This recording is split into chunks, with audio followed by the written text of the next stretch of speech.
Reportagem.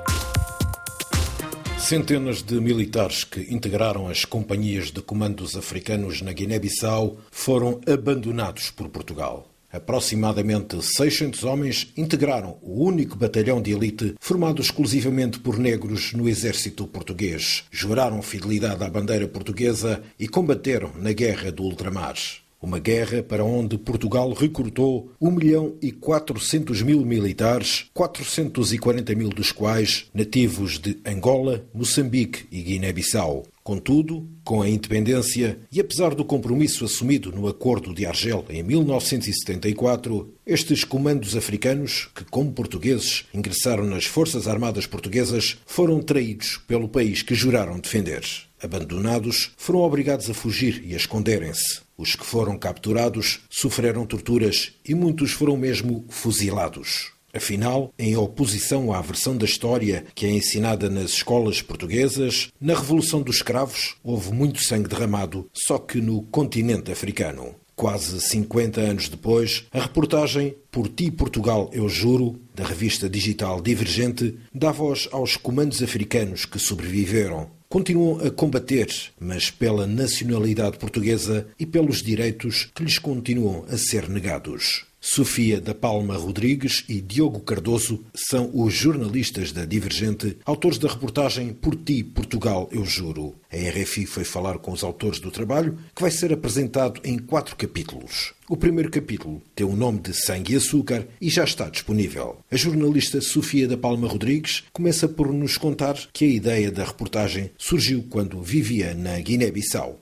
Esta ideia surgiu em 2013, eu vivia na Guiné-Bissau na altura e uma vez estava a tomar café no centro de Bissau e há um jovem na casa dos 30 anos que vem ter comigo e me diz: eu sei que é jornalista e quero contar-te a minha história. E na altura contou-me que o pai tinha sido um antigo comando africano das Forças Armadas Portuguesas durante a Guerra Colonial e que ele e a mãe estavam há muitos anos a tentar conquistar as promessas que o Estado português lhe tinham feito, que era uma pensão de invalidez ou uma pensão de reforma, o direito à cidadania portuguesa. Apesar do pai já ter morrido, estas pessoas teriam direito à pensão e ele, enquanto filho, teria direito a ser cidadão português. A história ficou ali guardada num bloco, porque na altura achei aliciante, achei estranho nunca ter ouvido falar dela em 12 anos de escolas públicas em Portugal, mas ficou guardada num bloco e em 2015, quando entrei no programa de doutoramento em pós-colonialismos e cidadania global no Centro de Estudos Sociais da Universidade de Coimbra,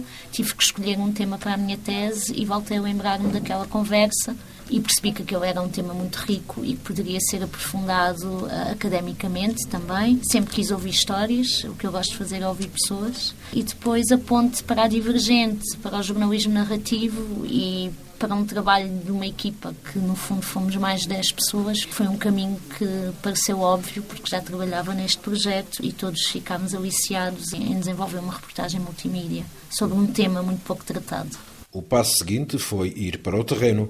Portanto, nós fomos para o terreno entre 2016 e 2021 4 vezes. As primeiras fui sozinha no âmbito do doutoramento e levava uma lista de nomes e fiz o trabalho jornalístico de base, que é: tenho estes nomes, vou à procura de pessoas que me vão ajudar a chegar a estas pessoas, a estes comandos africanos, e foi um trabalho relativamente fácil. Chegar a estes homens, até porque as tropas portuguesas na Guiné-Bissau estão espalhadas em qualquer canto do país. Basta chegar e perguntar e toda a gente conhece um antigo militar português. Fui 3 vezes fazer estas entrevistas e filmei-as logo, e depois a última vez, março e abril de 2021, já fomos em equipa na Divergente, e aí fui com o Diogo Cardoso e com a Luciana Maruta, e se calhar aqui o Diogo pode falar um bocadinho mais sobre o que é que fizemos nesta última vez. Esta última ida foi, digamos, o culminar do trabalho que a Sofia iniciou 4 ou 5 anos antes. Já tínhamos a maior parte das histórias inicialmente recolhidas e fomos à procura das pessoas com quem já tínhamos falado bocado para fechar um ciclo da história. Já tínhamos mais ou menos uma ideia daquilo que poderia ser a história, mas fomos ouvir as pessoas de novo, a ver o que é que tinha mudado nesse espaço e a recolher não só a visão delas passado esse tempo, mas também dos familiares, porque muitas destas pessoas, entretanto, morreram, porque são pessoas já com uma idade avançada, e é também por isso que é super importante contar esta história e ter os testemunhos destas pessoas, porque isto é uma história que ou se conta agora pela voz de quem a viveu ou desaparece para sempre. Porquê a opção de dar a conhecer esta reportagem em 4 capítulos e o que é abordado neste primeiro capítulo, Sangue e Açúcar?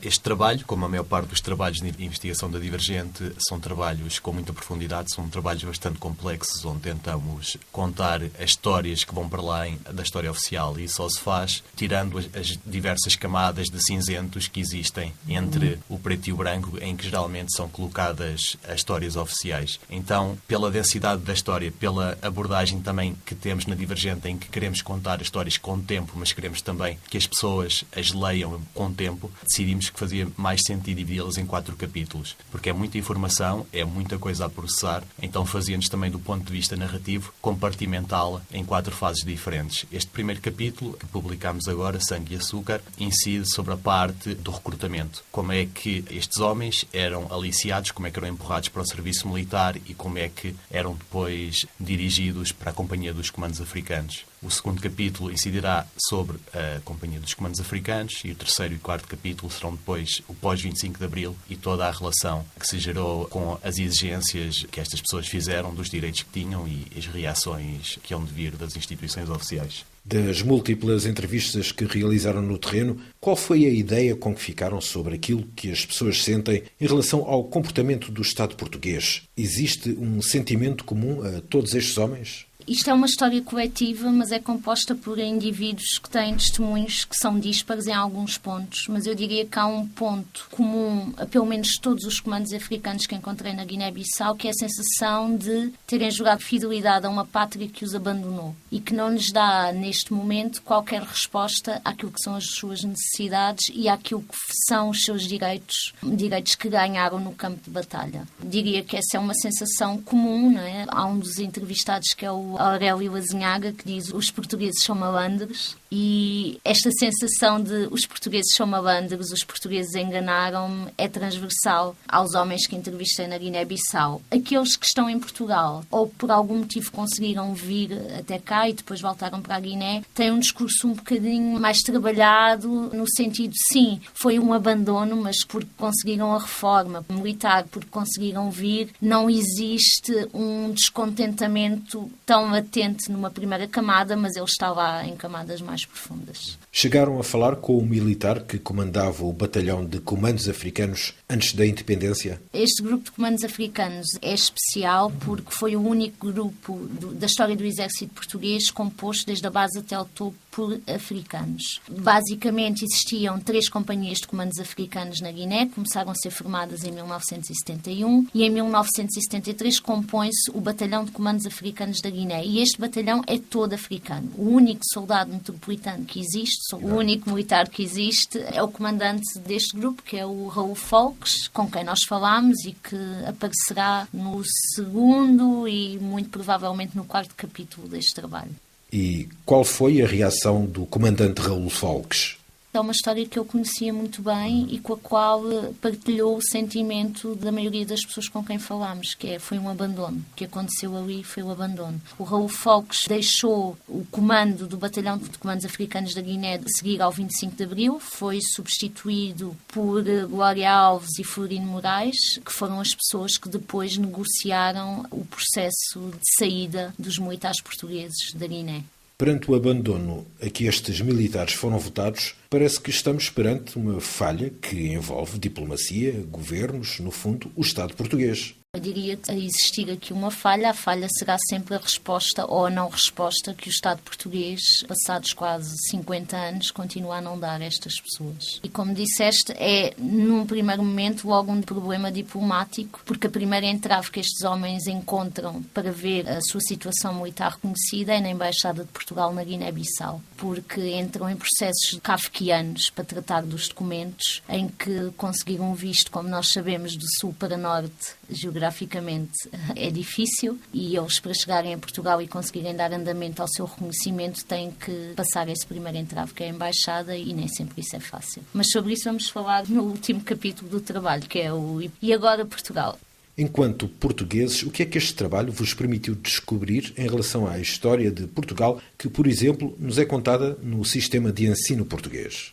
Este trabalho permitiu-me descobrir um lado da história que para mim era totalmente desconhecido. Eu não conhecia, nem sequer me lembro de ter alguma vez ouvido falar, quando estudei a Guerra Colonial na escola, da importância dos militares africanos e da existência de uma tropa de elite totalmente composta por africanos. Mas hoje em dia não é nada que me admire, porque as histórias oficiais são o que são, não é? As nações fundam-se a partir de uma autonarrativa de si próprias, que é apenas uma versão, e o que as pessoas que viveram a história têm para contar são outras versões muito diferentes daquela que os Estados têm para contar. E acho que é aí que entra também o interesse de fazer jornalismo, ou pelo menos de fazer jornalismo como nós queremos fazer na Divergente, que é dar densidade às pessoas que entrevistamos e trazer uma perspectiva nova, fazer com que novas vozes se ouçam. Uma das reações mais curiosas e que resumem melhor o que este trabalho foi após a apresentação pública no Padrão dos Descobrimentos. Tivemos imensa gente a dizer: pois eu estudei anos de História na escola e nunca tinha ouvido sequer falar deste tema, não é? E como é que a criação oficial da história, a criação do mito, porque é disso que se trata também, a história nacional é construída sobre a ideia de mito, aquilo em que nos podemos rever e nos faz sentir únicos como povo, e cada país tem a sua. A Guiné-Bissau, do lado do PSGC, tem a sua construção, o lado português tem a sua. Deixa de fora todas estas histórias paralelas que não encaixam na narrativa do mito. E aquilo que me fez sentir também é que, como estas, há, de certeza, centenas de outras histórias que vão para além da história oficial. E então podermos contribuir para uma discussão, não de aquilo pôr em causa a história que conhecemos, mas de alargar o espectro daquilo que é a história. Isso também é bastante recompensador e foi bastante positivo ver que o nosso trabalho pode servir de alavanca para essa discussão mais alargada do que é a história. A Divergente fez recentemente a apresentação da reportagem no Padrão dos Descobrimentos, em Lisboa. Quem é que estava presente e quais foram as reações? As pessoas que estavam na apresentação pública no Padrão dos Descobrimentos eram muito diversas. Tínhamos desde militares com mais de 60 anos, tínhamos jovens, filhos de militares, tínhamos pessoas que tinham vivido nas antigas colónias portuguesas, tínhamos académicos que estudam o tema, tínhamos a família também. Eram 65 pessoas e acho que era um grupo muito, muito heterogéneo. Relativamente a reações, eu se calhar dividia-as em 3 tipos de reações. De um lado, uma grande solidariedade de muitos militares metropolitanos que combateram nas antigas colónias e que se reviam no sentimento de abandono que estes homens sentem até hoje. E que manifestaram essa solidariedade e que manifestaram-na também muito nas redes sociais e nas coisas que fomos partilhando no Facebook, no Twitter. Depois, na apresentação, houve também um certo desconforto de porque é que estão a falar dos comandos africanos e não falam dos fuzileiros e não falam de outros tantos grupos que também, de alguma forma e ao seu nível, foram abandonados. Aí é a questão. O jornalismo e o jornalismo que fazemos na Divergente é sempre parte de um grupo pequeno para explicar uma história maior, porque achamos que só assim conseguimos dar profundidade aos temas. Depois, por último, e foi uma reação muito interessante, que é as pessoas mais jovens, que o Diogo falava de como é que eu estudei na escola e nunca ouvi falar sobre isto, como é que o meu pai foi militar e só agora é que eu estou a ouvir esta história. Aconteceu-me um episódio muito engraçado, que este fim de semana houve um festival de música em Lisboa. Na saída do festival há um jovem negro que vem ter comigo e, olha, eu estava no Padrão dos Descobrimentos e queria agradecer-te porque o meu pai foi militar e já tinha ouvido falar desta história em casa, mas foi sempre um tabu e pela primeira vez consegui perceber um bocadinho do que é que se passou. E eu acho que isso é muito gratificante, não é? Sentirmos que o trabalho que estamos a fazer está a ter um impacto. Ouvimos Sofia da Palma Rodrigues e Diogo Cardoso, jornalistas da revista digital Divergente, autores da reportagem Por Ti, Portugal, eu juro. De Lisboa, Luís Guita, para RFI.